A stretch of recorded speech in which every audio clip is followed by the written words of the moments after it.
అన్నమయ్య జిల్లా రాయచోటి వైఎస్ఆర్సీపీ కార్యాలయం నుంచి కోటి సంతకాల ప్రజా ఉద్యమం పత్రాలను వైఎస్ఆర్సీపీ రాష్ట్ర ప్రధాన కార్యదర్శి గడికోట శ్రీకాంత్ రెడ్డి జెండా ఊపి జిల్లా కార్యాలయానికి తరలించారు.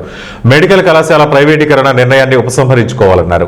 రాయచోటి నియోజకవర్గంలో 82 గ్రామాల్లో పట్టణంలోని 14 వార్డుల్లో స్వయంగా పర్యటించి సంతకాలు సేకరించినట్టు తెలిపారు. రాయచోటి నియోజకవర్గంలోనే 55,000 సంతకాలు వచ్చాయంటే ప్రజలు ఏ విధంగా వ్యతిరేకిస్తున్నారో అర్థమవుతుందన్నారు. గవర్నర్ ద్వారా ఏమైనా మనం వీటు అనే కార్యక్రమం గవర్నర్ ఉంది. దాని ద్వారా నిలిపే ప్రయత్నం చేస్తున్నాం.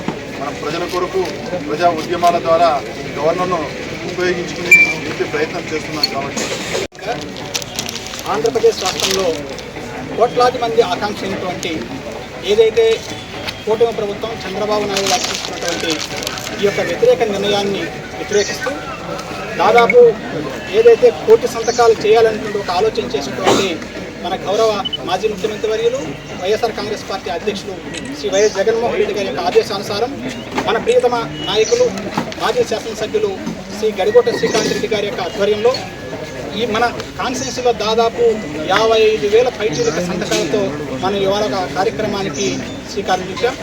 ఇందులో భాగంగా ఈ రాష్ట్రంలో ఏదైతే ఈ 18 మాసాల కాలంలో ప్రజలకు అనుకూలమైనటువంటి నిర్ణయాలు తీసుకోవాలన్నటువంటి ఒక ఆలోచనతో గద్దెనెక్కినటువంటి చంద్రబాబు నాయుడు ఏదైతే విద్యా వైద్యం ప్రభుత్వాలు ఏ ప్రభుత్వ అధికారంలో ఉన్నా కూడా వాళ్ళకు దగ్గర చేసే కార్యక్రమం మనం చూసాం.